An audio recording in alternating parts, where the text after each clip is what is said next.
Hey everybody, Michael Snyder, California Weather Watch. Today's February 6th, and right now we are looking at the Doppler radar here, San Diego. Check out some of these batches of very heavy rainfall still ongoing as we go on in through the day. Tuesday to date, becoming a bit more convective in nature, so you can see it's a bit more hit and miss, but as you notice here, there's some pretty heavy precipitation rates, and that can still drive some flash flooding conditions. We still have flash flooding warnings here across some of the Orange County area right now. They may have to issue one for this next slug of moisture coming into Southern California. And a lot of this activity is going to be moving off to the east here and across western Arizona and extreme southeastern California as we go through the day today. So we're going to dive into some of those details here as we go through the video. And I did not head out there today because I figured there was enough media coverage of this storm down there. And, I'm going to kind of wait and bide my time and maybe to go when I can actually go during the actual storm itself. But you can see as this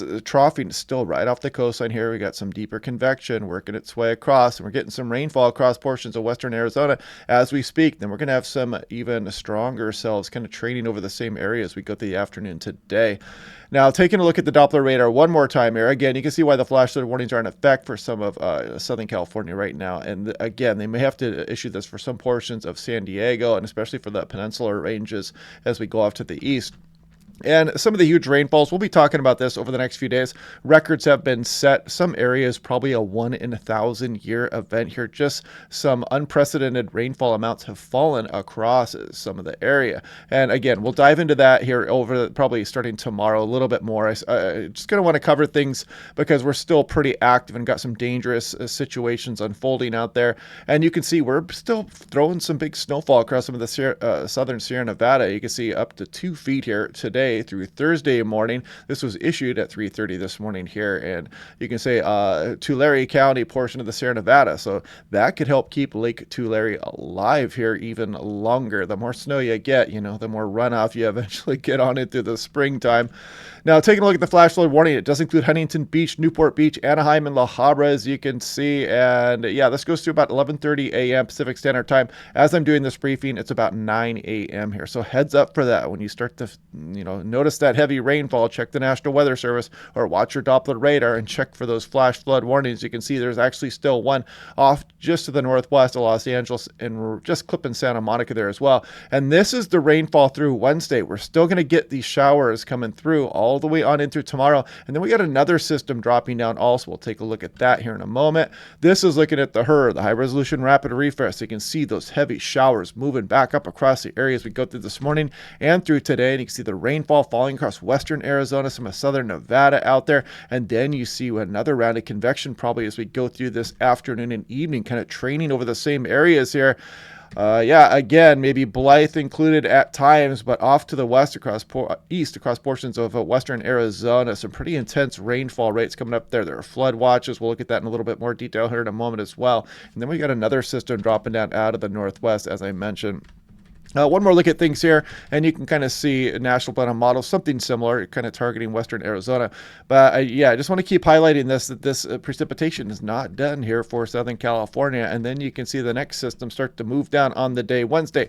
This one is not going to have a big subtropical tap. This is not a huge atmospheric river, but everything is going to be very saturated. It's already saturated. I mean, the ground basically cannot hold any more water here across a lot of Santa Barbara, Ventura, Los Angeles, and Orange County as we speak. So you could still get some flooding concerns. And really, the landslides don't have to happen as the rain is falling. These landslides are going to be primed here over the next few days as well. So just some intense showers could really help trigger some of that activity. I know there's been hundreds of rock and mudslides and landslides out there, debris flow, as we've been going on through the last couple of days. Now, looking at total precipitation in inches on the National Blend of Models, just kind of showing you that precip that keeps piling up here as we go on into tonight and on into very early tomorrow morning across portions of Arizona also. So yeah, at least it is starting to wrap up here though across portions of Santa Barbara, Ventura, and Los Angeles County. Still got another day across San Diego County, so the peninsula ranges and western Arizona kind of under the gun today and tonight as well. You can see the storm outlook today, and they've got the slight risk for excessive rainfall that includes Kingman and Lake Havasu City. So heads up through tonight. Those showers could be training over the area and cause some dynamic flooding situations. Flood watch, you can see it is in effect. It does include Phoenix as well, and you can see Yuma here, Blythe, and there's Parker and Joshua Tree National Park way over here. Now, looking at breezy conditions as well with this, mainly just minor impacts, but you can see look at Tucson gusting 40, Prescott to 50, Sonora 35. So heads up for that. Some localized blowing dust could be had mainly before the rainfall starts. Wind advisory also does include Tucson as well. You can see gusts up to 50 miles per hour possible down here, just kind of clipping globe there, Green Valley as well. Now, heavy rainfall and snowmelt Tuesday through Wednesday. Again, I kind of want to drive this home here. This is Flagstaff, Arizona, and this could be all the way on into southwest Utah as well. So watch out if you're off in the canyons and the valleys out there, the Mogollon Rim, for example, and those underdeveloped dirt roads. You might want to stay off those today. Look at Flagstaff, winter storm warning. This is for today, just issued this morning. Check it out. Some big snowfall amounts across the higher terrain as well. Even the Grand Canyon Village, maybe an inch or two. Flagstaff 8 to 12, mainly above 6,000 feet there.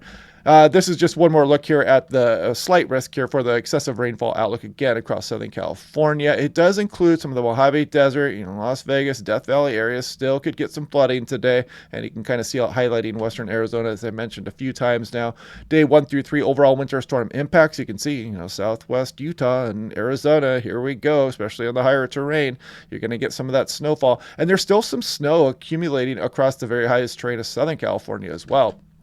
Day 1 thunderstorm outlook. So basically anywhere here across some of Southern California into southern Nevada and western Arizona, you could see a thunderstorm, and possibly even again tomorrow. San Diego, can't rule it out, and then moves off towards Arizona and Four Corners. Day 3, we should be clear of that, but even then, we still could have a lightning strike or two off the coastline. We'll worry about that a little bit more tomorrow.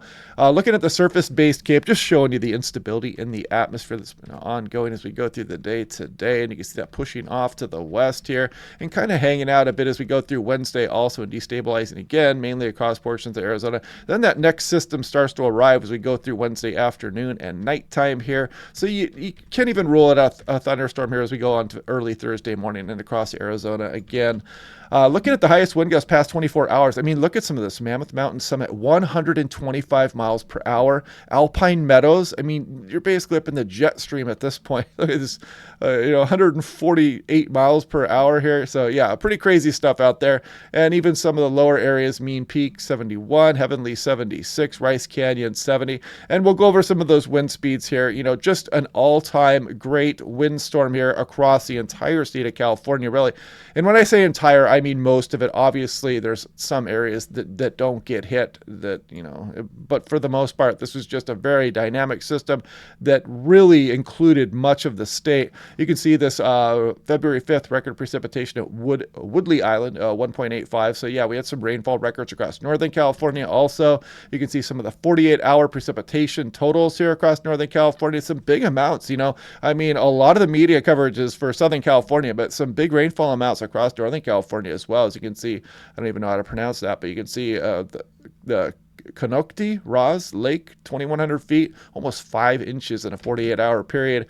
And here's some more 24-hour peak wind gusts. You can see Bakersfield checked in at 56. Yeah, so, pretty gusty winds out there. You can see even Merced. Look at this. This is only 157 feet elevation, 64 miles per hour. Very impressive wind gusts.